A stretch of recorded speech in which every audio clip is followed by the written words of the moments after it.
संत शिरोमणी संताजी जगनाळे महाराज यांना नमन वंदन करतो आणि आजच्या या संवाद सभेसाठी आदरणीय मंच आणि या ठिकाणी उपस्थित झालेले सर्व माझे समाज बंदी आणि बंधू आणि भगिनींनी, एक महिन्यापासून या कार्यक्रमाची चर्चा पूर्ण समाजात आहे आणि सुरुवात आहे आणि बरेच लोकांच्या मनामध्ये असे अनेक प्रश्न निर्माण झाले की आखरी हा संवाद आहे का, हितगुज आहे का, कोणत्या एका संस्थेला टार्गेट करता का, दुसऱ्या एका व्यक्तीला टार्गेट करता का, असे जे शंका कुशंका ज्यांच्या मनामध्ये निर्माण झाले आहे ते आज एकदम शांत झालेले आहे की नाही. त्यांना वाटलं की नाही काहीतरी संवाद म्हणजे या समाजाच्या ज्या आपल्या समस्या या ठिकाणी निर्माण झाल्या आहे आणि या आपल्या समस्याच्या निर्माण या आपल्या पदाधिकाऱ्यांच्या पुढे, समाजाच्या सेवकांपुढे आणि जे शासन दरबारी आपल्याला काय मदत करू शकतात यांच्या पुढे यांचं निराकरण होणे हे आवश्यक आहे. अनेक या ठिकाणी समस्या आल्या, काही लोकांनी निराकरण केलं, अजून आपले मंडळी निराकरण करासाठी बसलेलेच आहे, मार्गदर्शन सुरू आहे. आताच आमच्या या तिन्ही समाज सभाचे कोषाध्यक्ष आदरणीय यांनी सांगितलं की कशा कशा प्रकारे लोक आरोप करतात, कशा प्रकारे काम करतात, कायदे करत, आणि आज हा संवाद आहे तर त्यामुळे मी पण खुलून संवाद करणार आहे आणि संवाद करायलाच पाहिजे. आणि मी तर समाज जोडायचं काम करतो, मी समाज तोडायचं काम करत नाही आणि समाजाच्या प्रत्येक मोठ्या घटकापासून तर खालच्या घटकापर्यंत प्रत्येकाला मी न्याय द्यायचं काम करतो आणि माझ्या परीने समाजातून त्याला काय उपलब्ध होऊ शकते याचा मी प्रयत्न करतो. आणि समाजामध्ये कन्सेशन मागणारे लोक कोण आहे? गरीब लोक नाही आहे, गिरडस आहे. मोठे मोठे लोक जे करोडोने लग्नात खर्च करतात ते सांगतात आम्हाला समाजामध्ये की कन्सेशन द्या. आणि गरीब लोक ज्यावेळेस आपल्यासाठी कन्सेशन साठी येतात तेव्हा आपली संस्था नकारच देते, त्यांना अरे नाही व आम्ही नाही देऊ शकत. म्हणजे एखाद्याला जर त्या संस्थेचा लाभ पाहिजे आहे, ज्या व्यक्तीला लाभ पाहिजे त्या व्यक्तीला तो लाभ न मिळता त्याचा लाभ हे बाकीचेच लुटून नेतात. हे असे प्रकार आपल्या समाजात चालू आहे. मी एका व्यक्तीला बोलत नाहीये, मी समाजाची गोष्ट करतो. आता मी समाजामध्ये काम करतो, अनेक लोक का फोन करतात, सुभाषभाऊ संताजी हॉल पाहिजे, काय कन्सेशन होईल, रामटेक धर्मशाळा पाहिजे, इकडे पाहिजे तिकडे पाहिजे. तर माझं एवढं कर्तव्य आहे की त्या ठिकाणी कोण बसला आहे त्यांचा नंबर मी त्यांना देतो आणि त्यांना त्यांच्याशी बोलायला लावतो की नियमानुसार जर तुम्ही सभासद असाल तर तुम्हाला 10,000 रुपयाची तरतूद आहे, बाकीच्या संस्थेमध्ये जे तरतूद अशी ते पण तुम्हाला मिळेल.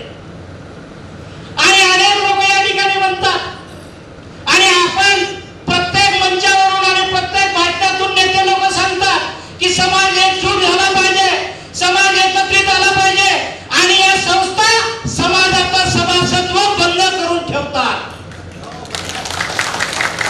कसा समाज वाढणार आहे तुमच्या पुढे? कसा समाज एकत्रित होणार आहे? अहो मला लढाई करायला लागू नाही, लढा लागू झालं मला या संस्थेमध्ये सभासदासाठी. मी 150 इलेक्शन झाल्यानंतर 150 लोकांची यादी या भवनामध्ये दिली की त्यांना नियमानुसार 1,000 रुपयामध्ये सभासद करा. अजूनपर्यंत काही झालं नाही. मी पत्र दिले, स्मरणपत्र दिले, 1 स्मरणपत्र, 2 स्मरणपत्र, पण या ठिकाणी असे मोठे लोक या ठिकाणी बसले आहे की त्यांच्या कानावर जू पण रेंगत नाही. कारण मी बोलतो, मी फक्त एकटा वाईट होतो, बाकी अर्धे हसतात आणि अर्धे टाळ्या वाजवतात. पण मी समाजासाठी लढतो म्हणून कोण माझा काय विचार करते त्याची मी कधीही पर्वा करत नाही. 150 लोकांची लिस्ट दिली, मी स्मरणपत्र दिले, अजून एकाही पत्राचं उत्तर नाही. 6 महिने 8 महिन्याचा अवधी होऊन गेला. या 13 ऑगस्टला निवडणुकीला 1 वर्ष होईल. नाही इलाजानं मला चॅरिटी मध्ये जावं लागलं आणि चॅरिटी मध्ये मला भांडावं लागलं की हे तेली समाज सभा 5,000 रुपयाची देणगी मागते, त्यानंतरच तुम्हाला तिथं सभासद स्वीकारता येते. म्हणजे एखादा गरीब जर आपला समाजाचा होतकरू असेल की त्याला त्या सभासद बनल्यावर 10,000 रुपये कधीतरी मुलीच्या लग्नामध्ये कन्सेशन मिळेल या हेतूने तो या संस्थेचा सभासद होतो, पण या गरीब लोकांनाही हे लोक सभासद होऊ देत नाही, ही खंत आहे. आणि आता सांगितलं की हा एनआयटीचा हाल आहे. ही काही एका संस्थेच्या बॅनर खाली बैठक नाही आहे, ही समाजाची बैठक आहे. मी या ठिकाणी रीतसर अर्ज दिला की समाजाची बैठक अशी अशी या ठिकाणी आयोजित केली आहे, तुम्ही मला हाल उपलब्ध करून द्या. या अर्जावर ते संस्थेचे जे काही पदाधिकारी असतील त्यांची चर्चा झाली असणार पहिले, त्यानंतरच त्यांनी मला दिलं असणार आणि त्यांनी सांगितलं की भाऊ तुम्ही कार्यक्रम घेता चांगला आहे, तुम्हाला 1 रुपया लागणार नाही, पण तरी म्हटलं की मी नाश्त्याची आणि चहाची व्यवस्था या ठिकाणी उपलब्ध केली आहे, तर त्याच्या साफसफाईचा खर्च, गॅसचा खर्च आणि इलेक्ट्रिकचा खर्च हा तर लागणारच आहे, पण तरी तुम्ही मला सांगा मी तो भरायसाठी तयार आहे. हे 2,000 रुपयाची रसीद आहे, त्यांनी 2,000 रुपये माझ्यापासून घेतले, काही हरकत नाही, पैसे घ्यायलाच पाहिजे. आताच सांगितलं आमच्या भाऊनी की पैशाच्या व्यतिरिक्त महत्व नाही राहत म्हणून कोण्या गोष्टीला.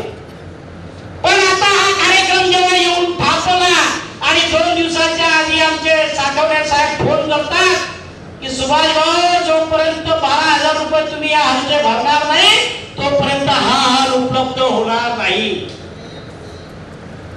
म्हणजे पहिले तुम्ही एक बोलता नंतर एक बोलता, म्हणजे तुमच्या मनात काय आहे की हे मीटिंग विस्कळीत झाली पाहिजे, हे समाजाची मीटिंग झाली नाही पाहिजे, हे आपल्या विरुद्ध षडयंत्र रचत आहे, आपल्याला बदनाम करत आहे. असं कधी आतापर्यंत एवढा संवाद झाला त्याच्यात झालं का असंपर्यंत की तुमच्यावर ते कोणी टार्गेट केलं का?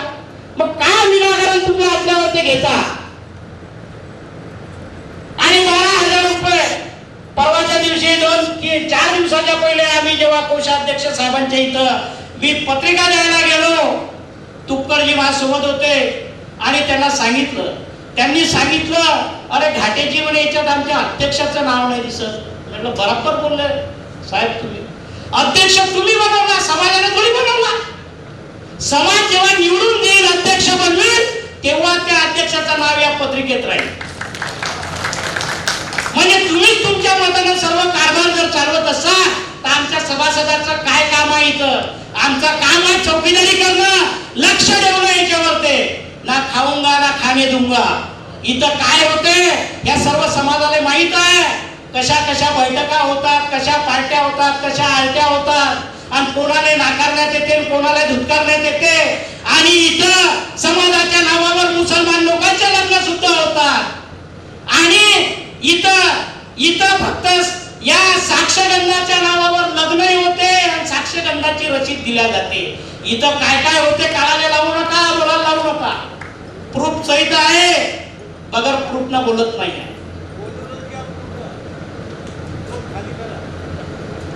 हे बरोबर नाही वागणं. आणि सांगितलं की पत्रिका व्हायरल झाली, कोणताही कार्यक्रम राहिला तर पत्रिका व्हायरल होणारच आहे, करणारच आहे, प्रश्नच नाही. सर्वांनी आपलं मार्गदर्शन केलं आहे, करणार आहे आणि तो आमचा हक्क आहे. मी स्पष्ट वक्ता आणि स्पष्ट बोलण्याची राहत नाही. कोणी माझ्या विरोधात राहा, सोबत राहा का काही राहा, मला जे पटते तेच मी करेन, पण मी वाईट काम करत नाही.